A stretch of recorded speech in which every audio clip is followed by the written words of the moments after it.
Welcome to another video of Duet Night Abyss. I will be sharing everything you need to know in Duet Night Abyss to get started and make your account like a pro.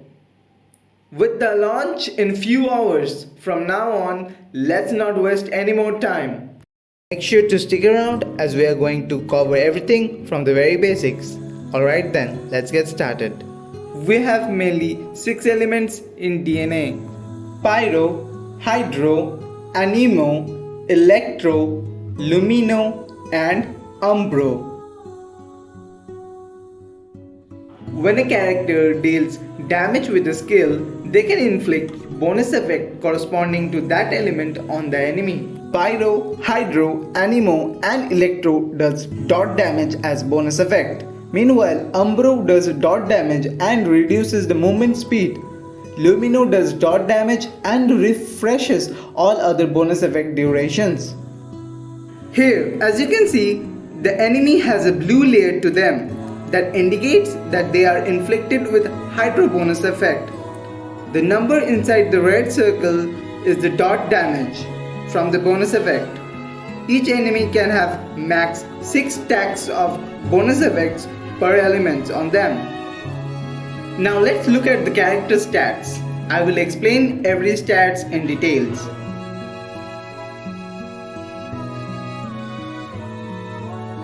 Shield. The green bar is the HP bar. The white bar below it shows the shield points. It regenerates itself when the character is not attacked. Max Sanity. It is the mana pool for casting skills. It recovers itself with time, but the recovery is very slow. Sanity cost is the sanity required for casting the skill once. Weapon proficiency. Suitable weapon type for the character.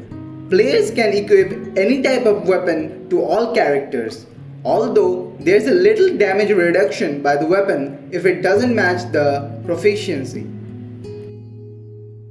Skill damage increases the multipliers and hence the damage or utility of the skill. Very important stat as most character relies on their skill for the damage. Here the shooting damage depends on the skill damage percentage. Skill range, the range up to which a skill has its utility. Here the max firing range is increased by the skill range. Skill duration, the duration up to which a skill has its effect. Here as an example, sanity cost per second is lowered the higher the skill duration percentage. Skill efficiency. Higher the efficiency, lower is the sanity cost for casting a skill. Morale. The higher the HP of the character, the more damage is dealt. Malaise. It is the opposite of morale. The lower the HP of the character, the more is the damage dealt by them.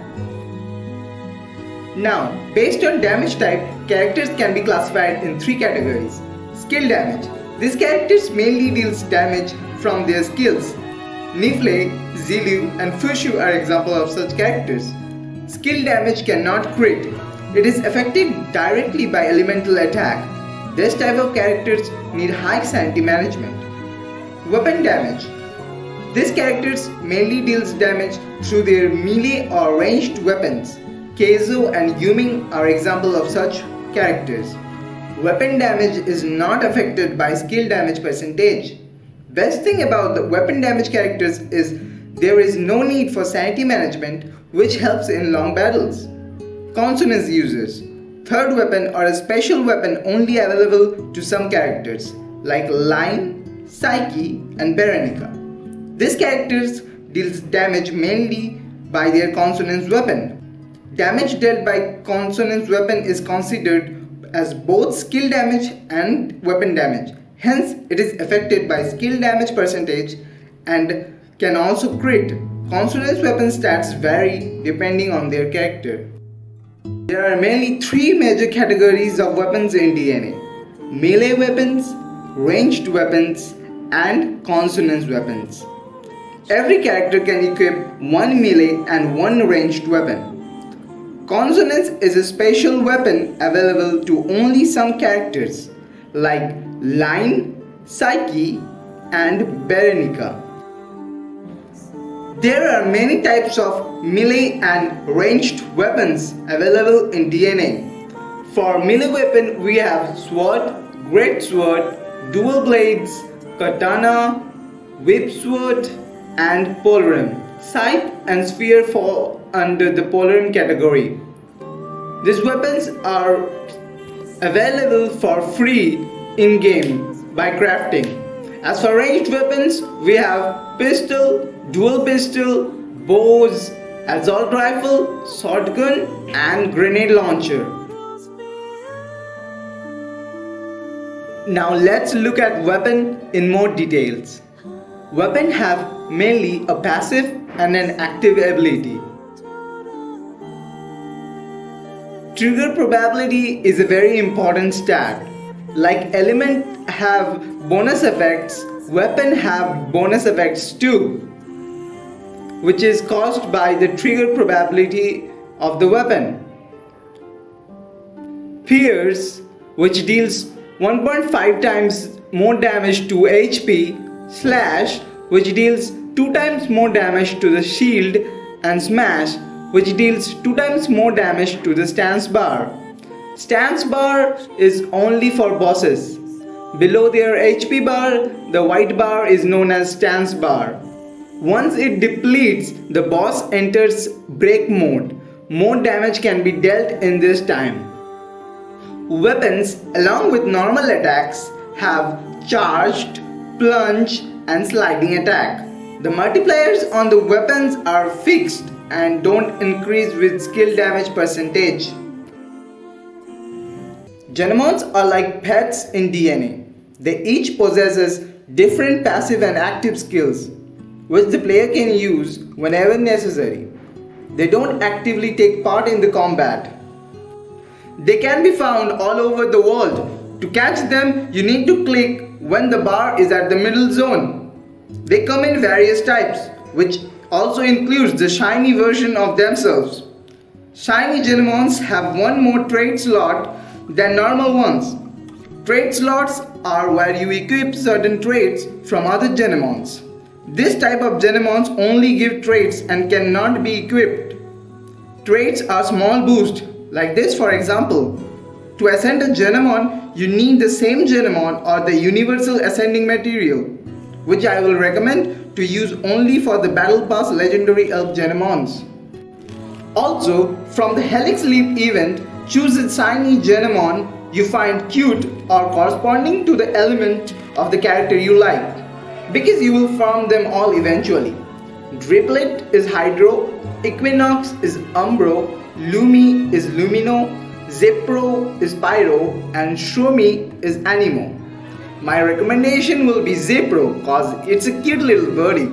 Demon Wedges are basically gear to equip characters and weapons. They have fixed stats, means there is no more RNG. They come in different rarity like green, blue, purple and gold. Only the gold wedges can be evolved or duped to increase their stats and effects. Character can have 8 plus 1, a total of 9 slots for equipping these wedges. Weapons like melee and ranged weapon have 8 slots. Meanwhile, consonance weapon have 4 slots to equip wedges. Every character and weapon has a tolerance limit, and every wedges has its own tolerance. Let's think in a way a character has 100 max tolerance. Then the character can hold up to 5 wedges, each having 20 tolerance. Same goes for weapons. We have items that can halve the cost of individual slots of a character. Track shift module for character and weapon track shift module for weapons. Wedges of purple and gold rarity also have track symbols. So if you change the slot for a specific symbol, then only wedges matching that symbol will have its tolerance reduced. Any not matching wedges will have its tolerance increased. These track shift modules are connected to the slot of the character, so it's the player choice which slot will have which symbol in which character. I will be making more videos on character kits and their best builds. So like and subscribe. Also share this video if you found it useful.